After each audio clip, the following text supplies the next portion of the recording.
윤 대통령에 대한 체포영장 집행을 방해한 혐의 등을 받는 김성훈 경호처 차장과 이광우 경호본부장이 구속 갈림길에 섰습니다. 네, 현장에 나가 있는 취재기자 연결합니다. 김희영 기자. 네, 서울 서부지방법원 앞입니다. 네, 이제 잠시 뒤면 심사가 진행되죠?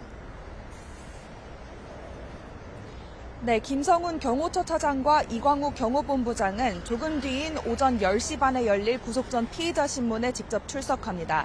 경호처 내 강경파로 지목된 두 사람은 지난 1월 윤석열 대통령의 체포를 방해한 특수공무집행방해 혐의를 받고 있습니다.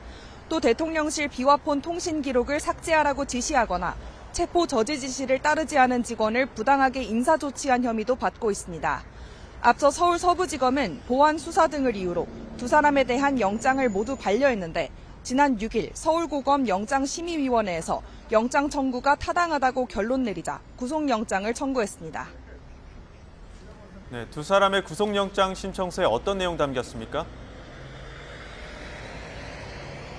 네, 윤 대통령의 체포영장 집행 당시 김 차장 등이 총기를 사용하려 했다는 의혹과 관련해 윤 대통령과 김건희 여사의 발언이 담기는 등 관련 정황이 보강됐는데요.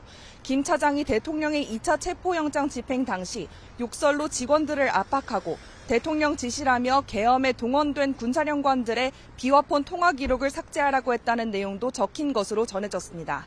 특히 김 차장의 구속영장 신청서에는 대통령 체포 방해와 관련해 윤 대통령이 주요 공범으로 언급됐습니다. 네, 오늘 심사 쟁점도 전해주시죠. 네, 먼저 내란죄 수사권 논란 연장선에서 공수처의 체포영장 집행이 적법했는지를 두고 공방이 이어질 것으로 보입니다. 김 차장 측은 불법 영장 집행을 저지한 건 정당한 직무 수행이라고 주장하고 있는데 경찰과 공수처는 영장과 관련해 이미 법원에서 7차례나 판단을 받은 만큼 문제가 없다고 맞서고 있습니다. 증거 인멸 우려도 쟁점인데 김 차장 측은 수사에 성실히 임해왔다는 입장인 반면 경찰은 대통령 석방으로 오히려 구속 수사가 필요하다는 주장을 펼칠 것으로 보입니다. 지금까지 서울 서부지방법원 앞에서 YTN 김희영입니다.